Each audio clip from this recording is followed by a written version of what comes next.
Un mecánico pobre ve a unos ancianos bajo la lluvia en la calle y corre a ayudarlos, pero no sabía que su vida iba a cambiar. Regresaba a su refugio improvisado cuando divisó a dos ancianos empapados y abandonados bajo la tormenta frente a un portón cerrado. Casi siguió de largo hasta que vio aquella maleta vieja y descubrió la verdad que transformaría su existencia para siempre. Antes de continuar, por favor, suscríbete al canal, deja tu like y un comentario contándonos desde dónde estás escuchando esta historia. Tu apoyo significa mucho para nosotros. La lluvia golpeaba las calles de Ciudad de México como queriendo limpiar toda la mugre del mundo. Roberto ajustó la gorra desgastada y caminó por la avenida vacía, exhausto después de 3 días buscando trabajo en distintos talleres mecánicos de la ciudad. A sus 40 y tantos años, había perdido todo lo que alguna vez construyó: su taller, su hogar, su dignidad. Ahora dormía en un refugio del barrio de Tepito cuando tenía suerte, o bajo puentes cuando no la tenía. Esa noche se dirigía hacia un callejón donde solía pasar las noches, cuando algo inesperado captó su atención. 2 figuras estaban acurrucadas debajo de un árbol antiguo que crecía junto al muro de una mansión, intentando resguardarse de la tempestad que azotaba la capital. Frunciendo el ceño, se detuvo y entrecerró los ojos para ver mejor a través de la cortina de agua.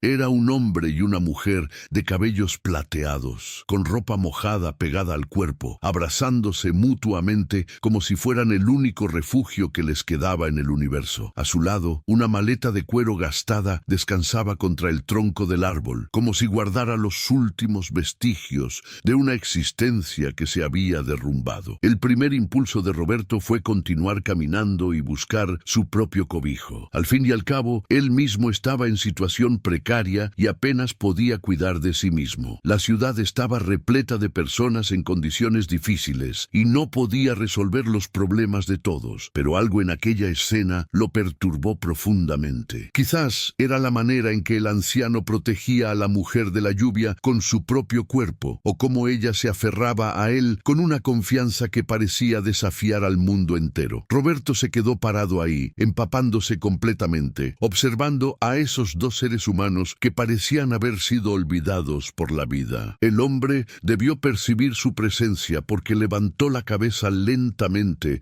y miró directamente hacia Roberto. Aún con la lluvia y la distancia, era posible distinguir una dignidad en aquel rostro envejecido que tocó algo muy hondo en el pecho del mecánico. «No es asunto mío», murmuró para sí mismo, disponiéndose a seguir su camino, pero los pies no obedecieron. Se quedó allí varios segundos más, paralizado entre la dureza que había aprendido a cargar y un sentimiento extraño que no lograba definir. La mujer anciana comenzó a toser, un sonido débil que aún así llegó hasta él atravesando la lluvia. Algo dentro de Roberto se quebró. Se acercó a ellos bajo la tormenta. Cada paso hacia los ancianos parecía pesado, como si estuviera caminando contra años de indiferencia que había cultivado para sobrevivir en las calles. El hombre se puso de pie con dificultad cuando vio a Roberto aproximarse, colocándose instintivamente delante de la mujer. «Buenas noches», Roberto dijo, alzando la voz por encima del ruido de la lluvia. «¿Se encuentran bien?» El hombre anciano lo estudió durante algunos instantes, como intentando evaluar si ese hombre de ropa sucia representaba una amenaza o una esperanza. «Estamos bien, señor, solo esperando que pase la lluvia». «¿Esperando dónde? ¿Aquí en la calle? No tenemos a dónde ir», la mujer contestó con voz suave, pero cargada de una tristeza que parecía venir de muy lejos. «Nos desalojaron esta mañana. No hemos conseguido refugio». Roberto sintió el pecho apretarse. «Desalojados». La palabra resonó en su mente de forma extraña, despertando memorias que prefería mantener enterradas. «¿Desalojados de dónde?» «De la casa donde vivimos durante décadas», el hombre explicó, intentando mantener la voz firme. «Las cosas se complicaron económicamente. Ya no pudimos seguir pagando. Y su familia, hijos, parientes». El silencio que siguió fue más elocuente que cualquier respuesta. La mujer bajó la mirada y aún con la lluvia era posible notar que otras gotas escurrían por su rostro. El hombre apretó los labios como tragando palabras amargas que prefirió no pronunciar. «Nuestros hijos tienen sus propias vidas», dijo finalmente. «No queremos ser una molestia». Roberto conocía ese tipo de respuesta. Era la dignidad dignidad intentando disfrazar el rechazo. Había algo en aquellos dos ancianos que lo inquietaba de una manera que no podía explicar. No parecían personas que siempre vivieron en la calle. Había una postura, una educación, una delicadeza en los gestos que contaba una historia diferente. ¿Cómo se llaman? Yo soy Antonio, el hombre respondió,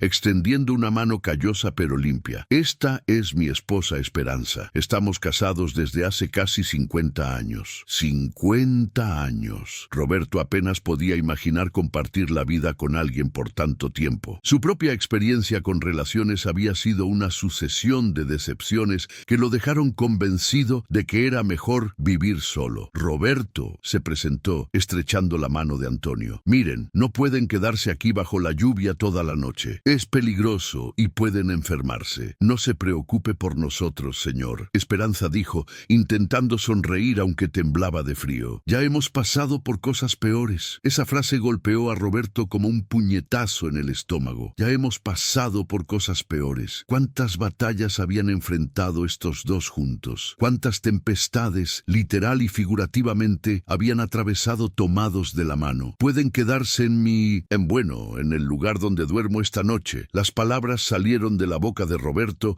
antes de que pudiera procesar completamente lo que estaba ofreciendo. Solo hasta que pase la lluvia y puedan organizarse. Antonio y Esperanza se miraron sorprendidos. Era evidente que no esperaban aquella oferta de un completo desconocido que claramente también estaba en situación vulnerable. Señor Roberto, no queremos causarle problemas, Antonio dijo. Usted ni siquiera nos conoce. Ustedes parecen gente decente y nadie merece pasar la noche bajo la lluvia. Esperanza tuvo otro acceso de tos, más fuerte esta vez, y eso selló la decisión de Roberto. Vamos, tomen sus cosas. Conozco un lugar seco donde podemos pasar la noche. Con cuidado, Antonio ayudó a Esperanza a levantarse y tomó la maleta de cuero. Roberto notó cómo sostenía aquel equipaje, como si cargara algo más valioso que el oro. Los tres caminaron en silencio a través de la lluvia torrencial, cada uno perdido en sus propios pensamientos. Roberto los guió hasta un edificio abandonado en las afueras de Tepito que conocía bien. No era gran cosa, pero el segundo piso todavía tenía techo y algunas ventanas intactas. No es un palacio, Roberto dijo mientras subían las escaleras desvencijadas, pero al menos estarán secos. Cuando llegaron al espacio que Roberto llamaba hogar, los ancianos miraron alrededor. Había algunos cartones en el suelo que servían como colchón, una manta raída, algunas herramientas oxidadas y poco más. Por favor, pónganse cómodos, Roberto dijo, aunque la frase sonaba extraña incluso para él. ¿Cuándo fue la última vez que alguien se había sentido cómodo en aquel lugar? Señor Roberto, Esperanza dijo con la voz quebrada, no sabemos cómo agradecerle. Hacía mucho tiempo que nadie nos trataba con tanta gentileza. La frase impactó a Roberto de manera inesperada. Hacía tiempo que nadie los trataba con gentileza. ¿Cómo era posible que dos personas llegaran a un punto donde un simple gesto de humanidad se volviera algo raro y precioso? No tienen que agradecer. Es lo mínimo que cualquier persona haría. No, señor, Antonio dijo, sacudiendo la cabeza. No lo es. Pasamos el día entero pidiendo ayuda, tocando puertas, y usted fue la primera persona que nos miró como seres humanos. El peso de aquellas palabras quedó resonando en el aire. Roberto se dio cuenta de que también hacía mucho tiempo desde que alguien lo había mirado como ser humano y no como un estorbo o una vergüenza social. Roberto compartió su única manta con ellos y les ofreció el poco pan que le había quedado de la mañana. Los tres se sentaron en silencio, escuchando la lluvia golpear contra las ventanas rotas. ¿Cómo llegó usted a vivir aquí, señor Roberto? Antonio preguntó con genuino interés. Roberto dudó. Hacía meses que no contaba su historia a nadie. Tenía un taller mecánico, comenzó lentamente. Pequeño, pero era mío. Las cosas se complicaron. Llegaron las deudas, después la enfermedad de mi madre. Gasté todo en tratamientos médicos. Cuando ella falleció, ya no tenía nada. Perdí el taller, perdí mi casa. Llevo 6 meses en las calles. Lo sentimos mucho, Esperanza dijo con sincera compasión. Perder a una madre es devastador. Lo peor no fue perderla, Roberto admitió, sorprendiéndose de su propia honestidad. Fue perder todo intentando salvarla y fracasar de todos modos. Antonio asintió con comprensión. El amor verdadero no es fracaso, señor Roberto. Usted hizo lo correcto cuidando de su madre. Eso habla de su carácter carácter. Esas palabras simples tocaron algo profundo en Roberto. Hacía tanto tiempo que solo escuchaba que había sido tonto, que había arruinado su vida, que había tomado malas decisiones. ¿Y ustedes?, preguntó. ¿Cómo llegaron a esta situación? Antonio y Esperanza intercambiaron una mirada pesada antes de responder. Es una historia larga, Antonio comenzó, pero la versión corta es que dedicamos nuestra vida a ayudar a otros. Yo era ingeniero civil, construí escuelas, hospitales, orfanatos. Esperanza era maestra de música, enseñaba a niños de escasos recursos. Siempre dijimos que la música sana el alma. Esperanza agregó con una sonrisa nostálgica. Veía a muchachos de la calle transformarse cuando descubrían que podían crear algo hermoso. Roberto estaba fascinado. Estas dos personas habían dedicado décadas ayudando a otros y ahora estaban allí, abandonados, sin tener quien los ayudara. La ironía era cruel. ¿Qué sucedió entonces? Nuestro único hijo, Eduardo, siempre se avergonzó de lo que hacíamos. Antonio explicó con amargura. Decía que éramos tontos, que perdíamos el tiempo ayudando a gente que no lo merecía. Él quería que construyera edificios comerciales, centros comerciales, cosas que dieran dinero de verdad. Eduardo se volvió abogado. Esperanza continuó, y había dolor en su voz. Un abogado exitoso. Se casó con una mujer de familia adinerada. Tenían vergüenza de nosotros,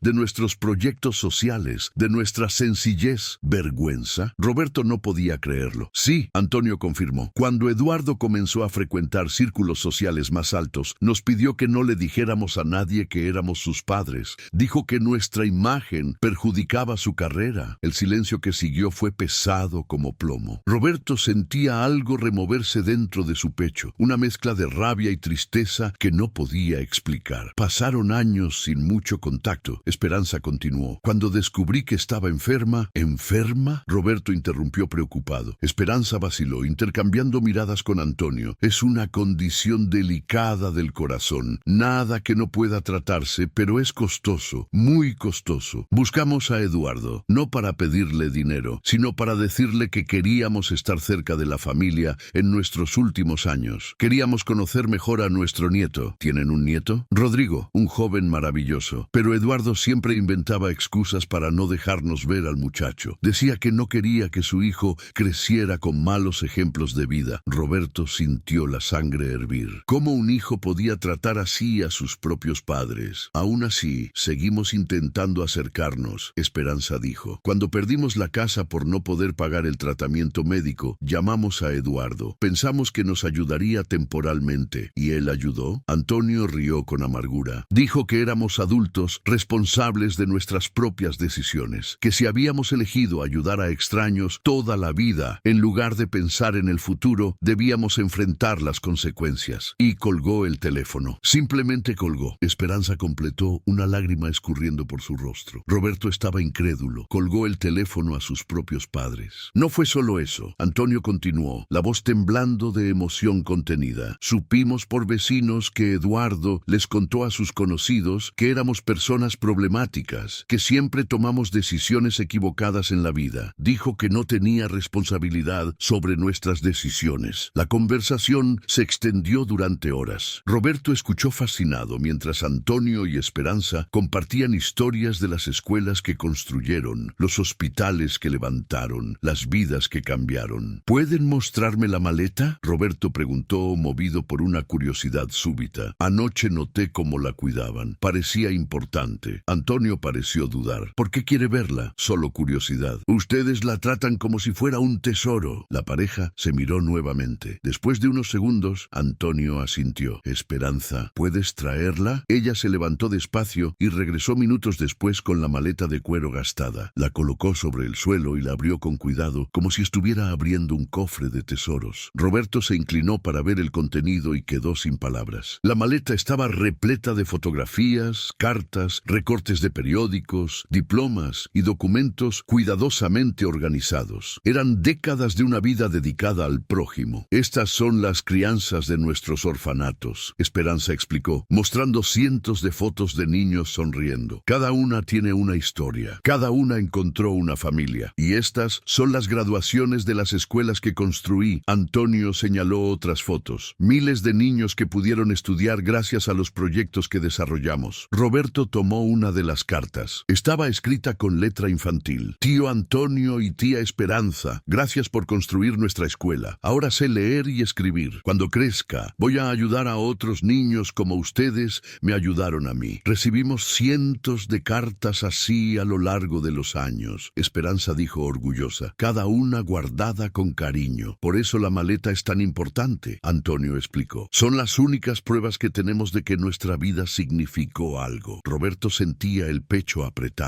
Aquellas personas habían impactado miles de vidas, construido legados que durarían generaciones, y ahora cargaban todo en una maleta vieja porque ya no tenían nada más. Hay algo más. Esperanza dijo hesitante, sacando un sobre amarillento del fondo de la maleta. Algo que tal vez le parezca interesante. ¿Qué es? Una carta de agradecimiento que recibimos hace mucho tiempo de un joven mecánico que ayudamos en una situación difícil. Roberto tomó el sobre y al abrirlo reconoció inmediatamente su propia letra de años atrás. Sus manos comenzaron a temblar. Dios mío, susurró. ¿Cómo tienen esto? Antonio y Esperanza sonrieron por primera vez desde que comenzaron a contar su historia. Señor Roberto, Esperanza dijo suavemente, el destino tiene formas misteriosas de reunir a las personas correctas en el momento correcto. Y en aquel instante, Roberto comprendió que aquel encuentro bajo la lluvia no había sido coincidencia. Era el universo devolviendo una bondad que había olvidado que alguna vez recibió. Las manos de Roberto temblaban sosteniendo aquella carta amarillenta que había escrito años atrás. Las palabras saltaban del papel como fantasmas del pasado. Tío Antonio y tía Esperanza, gracias por ayudarme cuando mamá estaba enferma. Fueron mis ángeles. Un día seré exitoso y ayudaré a otros como ustedes me ayudaron. Roberto Méndez, 19 años. ¿Se acuerdan de mí?, preguntó, la voz saliendo más ronca de lo esperado. Esperanza sonrió con ternura maternal. ¿Cómo podríamos olvidar? Eras un muchacho tan valiente. Cuidabas de tu madre con tanto amor. Los recuerdos comenzaron a regresar como olas rompiendo en la playa de la conciencia de Roberto. Tenía 19 años cuando su madre enfermó gravemente. Sin dinero para tratamiento privado y con el sistema público saturado, ella estaba desahuciada. Fue cuando Antonio y Esperanza aparecieron en sus vidas. Ustedes construyeron aquel hospital comunitario, Roberto murmuró recordando. El Hospital Santa Clara. Mi madre fue una de las primeras pacientes. ¿Tu madre? Carmen Méndez, Antonio dijo sonriendo. Una mujer guerrera. Luchó valientemente contra la enfermedad. Y tú te quedabas en el hospital todos los días, Esperanza completó. Traías flores que recogías en el terreno baldío cerca de tu casa. Siempre decías que las flores iban a curar a tu mamá más rápido. Roberto cerró los ojos, sintiendo el pecho apretarse. Había bloqueado esos recuerdos durante tanto tiempo que casi logró convencerse de que no existían. Su madre había sido curada en el hospital que Antonio construyó, y Esperanza había organizado presentaciones musicales para alegrar a los pacientes durante el tratamiento. Ustedes salvaron a mi madre, dijo,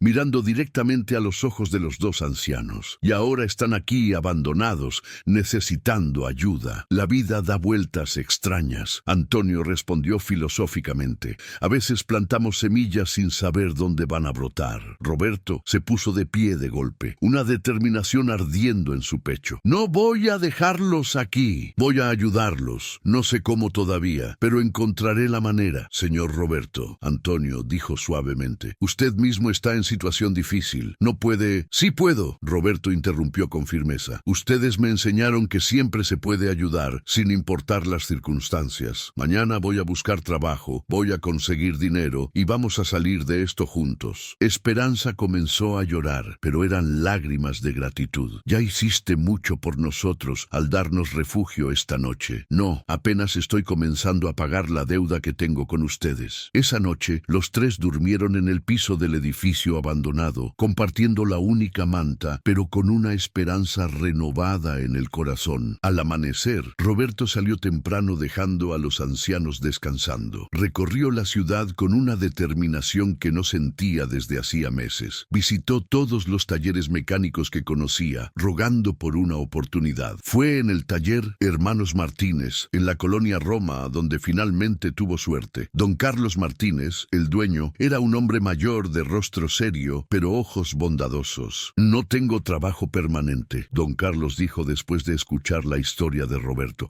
Pero si trabajas bien hoy, quizás pueda darte más días. Roberto trabajó como nunca en su vida. Reparó motores, cambió aceite, arregló transmisiones. Sus manos, que habían estado inactivas durante meses, recordaron las habilidades que había perfeccionado durante años. Al final del día, don Carlos lo llamó a su oficina. «Trabajas bien, muchacho. ¿Dónde aprendiste mecánica?» «Tenía mi propio taller», Roberto explicó. «Lo perdí todo cuidando a mi madre enferma». Don Carlos asintió con comprensión. «Mi esposa también estuvo enferma. Sé lo que es sacrificarlo todo por familia. Mira, puedo ofrecerte trabajo 3 días a la semana para empezar. 200 pesos diarios, 600 pesos semanales. No era mucho, pero era un comienzo. Lo acepto. Y muchas gracias, don Carlos. Una cosa más», el dueño añadió. «¿Dónde estás viviendo?» Roberto dudó antes de responder honestamente. «En un edificio abandonado en Tepito, con 2 ancianos que también están sin hogar». Don Carlos frunció el ceño pensativo. «Tengo un cuarto pequeño arriba del taller. Era para almacenamiento, pero está vacío. Si lo limpian, pueden quedarse ahí. No es gran cosa, pero tiene techo y un baño que funciona». Roberto casi no podía creer su suerte. ¿En serio nos dejaría quedarnos ahí? Nadie debería vivir en la calle, especialmente ancianos. Y si estás trabajando para mí, prefiero que tengas un lugar decente donde descansar. Cuando Roberto regresó al edificio abandonado esa tarde con la noticia, Antonio y Esperanza lo recibieron con sonrisas. «¿Cómo te fue?», Esperanza preguntó esperanzada. «Conseguí trabajo, 3 días a la semana para empezar, y tengo algo mejor que contarles». Les explicó sobre el cuarto arriba del taller. No era lujoso, pero era infinitamente mejor que dormir en un edificio derruido. Esa misma tarde se mudaron. El cuarto era pequeño, con apenas espacio para 3 colchonetas en el suelo que don Carlos les prestó, pero tenía paredes sólidas, ventanas con vidrios y lo más importante, era seguro y seco. «Es como un palacio», Esperanza dijo emocionada, mirando alrededor del espacio simple. Antonio abrazó a Roberto. «Hijo, esto es más de lo que merecemos. No digas eso. Ustedes merecen mucho más». Los días siguientes establecieron una rutina. Roberto trabajaba en el taller mientras Antonio y Esperanza limpiaban y organizaban el cuarto. Esperanza, a pesar de su condición cardíaca, insistía en cocinar con los pocos ingredientes que podían comprar. Una tarde, mientras comían frijoles y tortillas que Esperanza había preparado, Antonio habló. «Roberto, hay algo que necesitamos decirte sobre Eduardo». «¿Su hijo?» «Sí, descubrimos algo importante. Hay una herencia de mi abuelo, tierras que hoy valen millones de pesos. Eduardo está tratando de internarnos en una institución para tener control sobre ese dinero». Roberto dejó caer el tenedor. «¿Cuánto dinero estamos hablando?» «Según los documentos que encontramos, las propiedades valen alrededor de 30 millones de pesos. La cifra era mareante. Y Eduardo quiere robarles eso. No solo quiere robárnoslo», Esperanza explicó. «Está dispuesto a internarnos en un psiquiátrico, a destruir nuestra dignidad, todo por dinero. ¿Tienen pruebas de la herencia?» Antonio asintió. «Hay un testamento secreto de mi abuela. Ella desconfiaba de que los hombres de la familia solo se interesaran por dinero. Así que hizo 2 versiones, una oficial y otra secreta, que deja todo a quien realmente ayudara a los necesitados». «¿Dónde está ese testamento?» «En el banco, en una caja de seguridad. Pero Eduardo está intentando acceder a ella con órdenes judiciales falsas». Roberto pensó rápidamente. «Necesitamos ayuda legal, alguien que pueda protegerlos. No tenemos dinero para abogados», Antonio dijo tristemente. «Entonces encontraremos otra manera». Durante los siguientes días, Roberto investigó. Habló con don Carlos, quien tenía un sobrino abogado recién graduado, buscando casos para hacer su nombre. Javier Martínez tenía 26 años, recién salido de la universidad, pero hambriento de justicia y ansioso por demostrar su valor. «Esto es enorme», Javier dijo después de revisar los documentos que Antonio conservaba en la maleta. «Eduardo montó una conspiración completa, pero podemos ganarle». «¿Cómo?», Roberto preguntó. «Primero, necesitamos acceder al testamento secreto antes que él. Segundo, necesitamos probar que Antonio y Esperanza están en pleno uso de sus facultades mentales. Tercero, necesitamos exponer la conspiración de Eduardo». Sonaba complicado, pero por primera vez en meses, Roberto sentía esperanza verdadera. «¿Cuánto costaría tu representación situación?, preguntó cauteloso. Javier sonrió. Mi tío me contó tu historia. Si ganamos, tomo un porcentaje del valor recuperado. Si perdemos, no me deben nada. Trabajo por contingencia. Era la oportunidad que necesitaban. Los siguientes días fueron intensos. Javier organizó una evaluación psicológica completa de Antonio y Esperanza con médicos independientes. Los resultados fueron contundentes. Ambos ancianos estaban completamente lúcidos y capaces. Mientras tanto, Roberto seguía trabajando en el taller, ahorrando cada peso que podía. Don Carlos, impresionado por su ética laboral, lo contrató tiempo completo. Eres el mejor mecánico que he tenido en años, don Carlos admitió. Si quieres, podemos hacer esto permanente, 1,000 pesos semanales. Era más dinero del que Roberto había visto en meses. Una tarde, mientras trabajaba debajo de un auto, escuchó voces alteradas afuera del taller. Salió y encontró a un hombre elegante de traje caro hablando con don Carlos. Estoy buscando a mis padres, el hombre decía. Me dijeron que están viviendo aquí. Roberto reconoció inmediatamente quién era. Eduardo Hernández, el hijo ingrato. ¿Qué quiere? Roberto intervino limpiándose las manos grasosas en un trapo. Eduardo lo miró con desdén apenas disimulado. ¿Y usted quién es? Alguien que cuida de sus padres ya que usted no lo hace. La respuesta fue como una bofetada. Eduardo no esperaba ser confrontado de esa manera. Mis padres son responsabilidad mía. Necesitan cuidados especializados. Lo que necesitan es un hijo que los ame,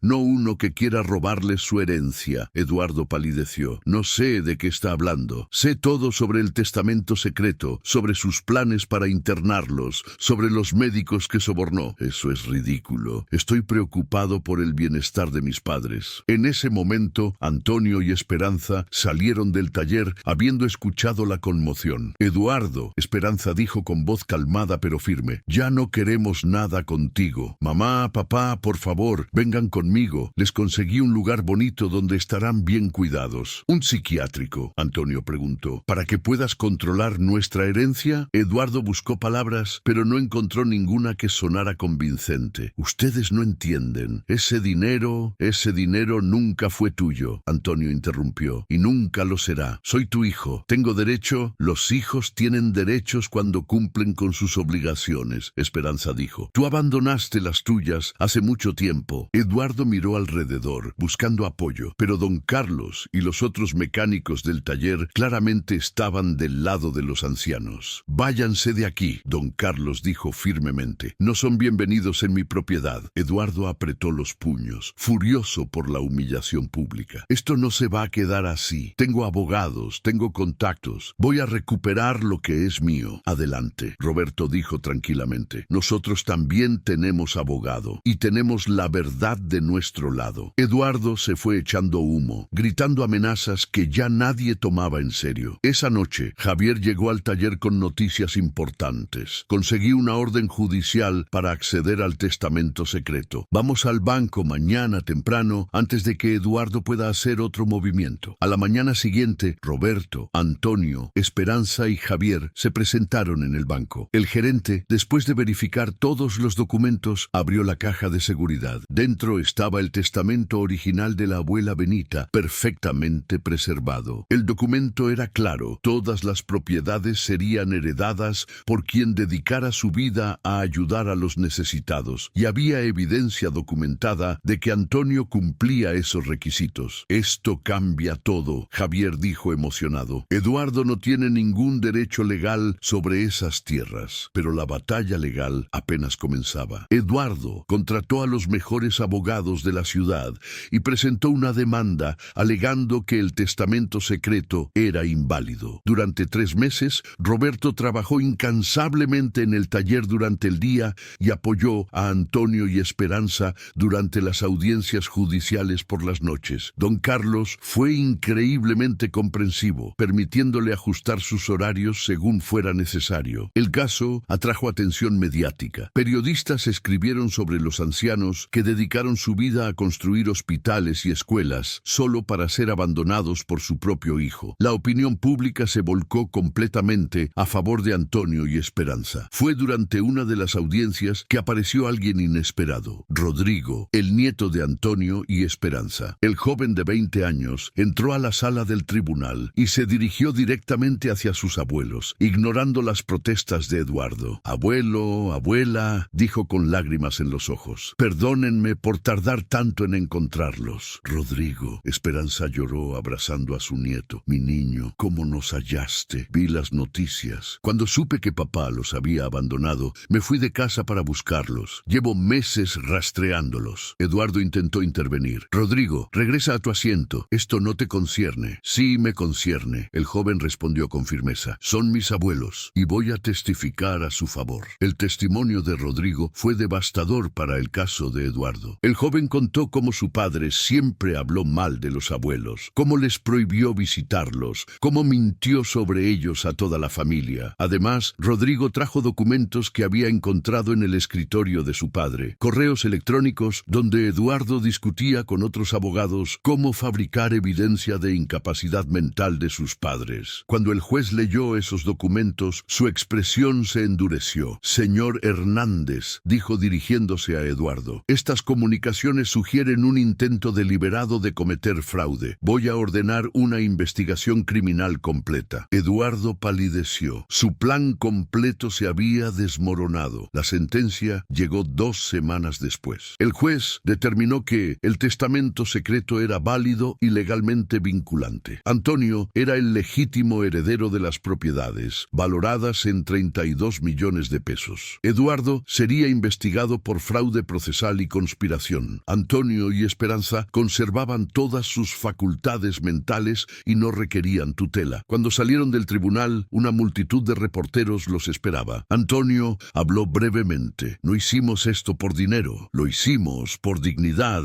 para demostrar que dedicar tu vida a ayudar a otros no es una tontería, es lo más valioso que un ser humano puede hacer». Esa noche, de vuelta en el pequeño cuarto sobre el taller, los 4 celebraron con una cena sencilla que Esperanza preparó. «¿Qué van a hacer ahora?», Roberto preguntó. «Con todo ese dinero pueden vivir cómodamente el resto de sus vidas». Antonio y Esperanza intercambiaron esas miradas que solo las parejas de décadas logran. «Ya lo decidimos», Antonio dijo. «Vamos a vender las tierras y usar el dinero para construir un último gran proyecto». «¿Qué tipo de proyecto?» «Un centro comunitario integral», Esperanza explicó con ojos brillantes. «Con viviendas para personas sin hogar, clínicas médicas gratuitas, escuelas técnicas, talleres de oficios. Y queremos que tú seas parte de él». Antonio añadió mirando a Roberto. «Queremos que dirijas el taller mecánico del centro. Enseñarás a jóvenes el oficio. Les darás oportunidades como don Carlos te dio a ti». Roberto sintió los ojos llenarse de lágrimas. «¿Yo? ¿Por qué yo?». «Porque entiendes lo que es caer», Esperanza dijo suavemente. «Y entiendes lo que es levantarse con ayuda. Esas son las personas que mejor pueden ayudar a otros». 6 meses después, el Centro Esperanza abrió sus puertas en el terreno donde antes estaban las propiedades heredadas. Era un complejo impresionante. 50 viviendas pequeñas, pero dignas para familias sin hogar. Una clínica médica con equipamiento moderno, aulas para educación primaria y secundaria y un enorme taller mecánico donde Roberto ahora enseñaba a 20 jóvenes de escasos recursos. Don Carlos se unió como asesor, emocionado de ver a su antiguo empleado prosperar. Rodrigo decidió estudiar trabajo social para continuar el legado de sus abuelos. Patricia, la exesposa de Eduardo, también se involucró, dirigiendo programas de apoyo familiar. Eduardo cumplió 6 meses de prisión por fraude procesal. Cuando salió, apareció en el Centro Esperanza una tarde lluviosa, solo y avergonzado. Antonio y Esperanza lo recibieron con los brazos abiertos. «Hijo», Esperanza dijo abrazándolo mientras él lloraba, «siempre habrá un lugar para ti aquí». «No merezco su perdón», Eduardo sollozó. «Nadie merece el perdón», Antonio respondió. «Por eso se llama perdón. Se da porque se ama, no porque se merece». Eduardo comenzó a trabajar como voluntario en el centro, ayudando con tareas administrativas, intentando lentamente reparar el daño que había causado. Un año después de aquella noche lluviosa que cambió todo, Roberto estaba en su oficina del taller cuando Antonio y Esperanza entraron. «Tenemos algo para ti», Antonio dijo, entregándole un sobre. Dentro había documentos legales. Roberto leyó confundido hasta entender lo que significaban. «Esto es, me están dejando el taller en mi nombre». «No solo el taller», Esperanza explicó. «Una parte del centro. Oficialmente, eres familia, Roberto. Pero yo no hice nada nada especial. Solo los ayudé cuando... Nos ayudaste cuando nadie más lo hizo. Antonio interrumpió. Nos diste refugio cuando estabas viviendo en la calle tú mismo. Nos trataste con dignidad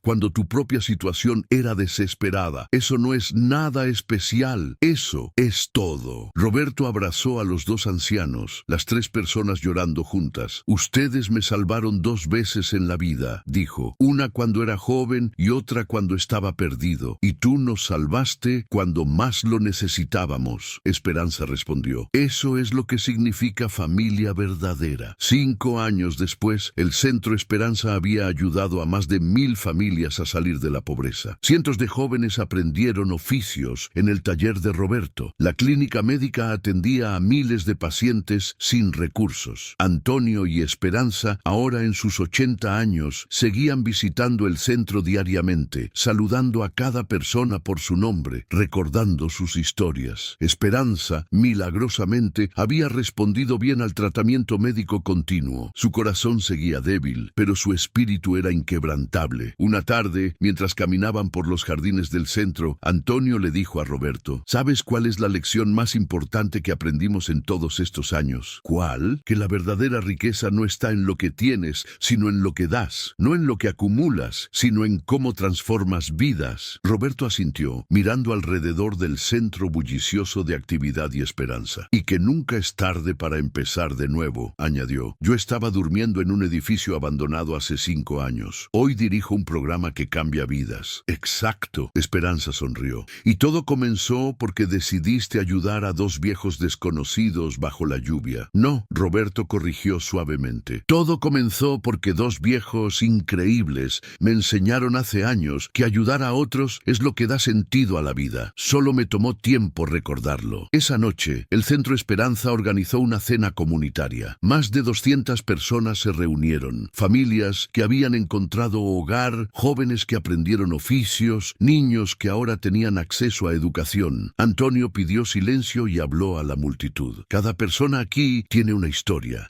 Cada uno llegó buscando ayuda y encontró algo más. Encontró familia, encontró propósito, encontró esperanza. Eso es lo que construimos juntos. No un edificio, sino una comunidad que se cuida mutuamente. La ovación fue ensordecedora. Mientras todos celebraban, Roberto observó a Antonio y Esperanza tomados de la mano, sonriendo mientras miraban todo lo que habían construido. 2 ancianos que la sociedad había descartado, que su propio hijo había abandonado, ahora rodeados de cientos de personas cuyas vidas habían tocado. Y Roberto entendió la lección final, que un acto de bondad, sin importar cuán pequeño parezca, puede cambiar el curso de múltiples vidas. Que ayudar a alguien en su momento más vulnerable no solo los salva a ellos, sino que te salva a ti mismo. Aquella noche lluviosa, cuando decidió no pasar de largo ante 2 ancianos abandonados, Roberto no solo les dio refugio, les dio dignidad, familia y la oportunidad de completar su misión de vida. Y ellos, a cambio, le dieron algo que ninguna cantidad de dinero podría comprar: un propósito, una familia y la prueba viviente de que la bondad siempre encuentra la manera de regresar multiplicada. Años después, cuando le preguntaban sobre aquel encuentro fatídico, Roberto siempre respondía lo mismo. Esa noche bajo la lluvia pensé que los estaba salvando a ellos, pero la verdad es que ellos me salvaron a mí. Y en el Centro Esperanza, donde miles de vidas seguían siendo transformadas cada día, la maleta de cuero de Antonio y Esperanza permanecía en una vitrina de vidrio en el vestíbulo principal. Dentro, todas las fotografías, cartas y recuerdos de décadas de servicio. Un recordatorio permanente de que el verdadero legado no se mide en propiedades o cuentas bancarias, sino en las vidas que tocas, los corazones que sanas y el amor que compartes. Y todo comenzó porque un mecánico sin hogar decidió que 2 ancianos bajo la lluvia merecían su última manta, su último pedazo de pan y la única cosa que realmente importa en este mundo: su humanidad.